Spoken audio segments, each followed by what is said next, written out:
Magandang araw! Justin here.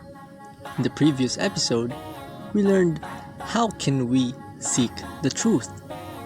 In this episode, you'll learn how we can evaluate them and not fall on traps. And again, keep the episode title in mind because it plays an important role as we go along. By the way, I'm recording this podcast inside the library because I saw a great book to read, so I want to share it with you. Shh! Please be quiet. You're disturbing others. In today's time, where almost everything is possible through the use of internet, people can share to the world what's inside their mind. And fallacies are statements that appears to be true, but in reality, it's not. Some fallacies are constructed weakly, while others appears to be like a real, true statement. It is important for us to distinguish the fallacious statements from the truth, for it can mislead us in making better judgment. I will share some of the most common fallacies that we usually encounter. I know you are all familiar to this. The story of Jack and Jill.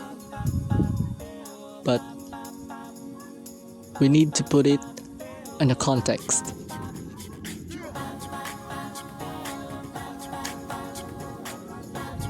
You are Jack, an office worker, and you have an office co-worker named Jill.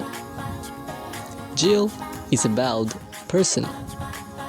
One day, Jill told you that you have made a mistake in your report, and instead of focusing on the argument, you said to Jill, "What do you know about doing my report? You're bald."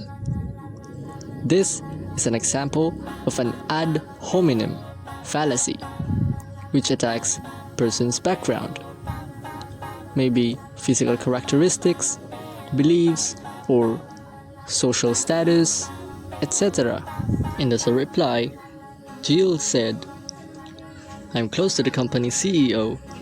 I can make you jobless in few minutes." This statement is an example of ad baculum, which appeals to force. You're imposing threats to someone just to win an argument. Shh! Sorry. After you heard what Jill said, you replied, "I'm the breadwinner of my family, and I'm feeding my 10 siblings." Did you feel something emotionally? If yes, it appeals to your emotion. Or ad misericordiam, which manipulates one's emotion to win an argument. Your shift was done, and you need to go to the nearest grocery store to buy some foods. You've crossed a stall, and the sales lady said, "This is our newest product, sir. It's just released yesterday, and millions of orders are made. It's very delicious, so you should try it." I know that you've experienced it at least one time or two in your whole life. This is an example of ad populum or bandwagon fallacy, which affects the public to patronize something. You're disturbing others. I'm so sorry, I can't finish reading this book. But as I have said, fallacies are so many that it cannot fit on my fingers. But you are now aware to this, which means you can evaluate every argument, examine fallacies, and prevent these statements.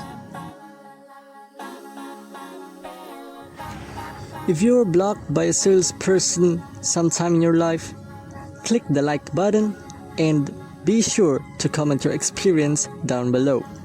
May God bless you. Hey you! Did you really understand what I said earlier?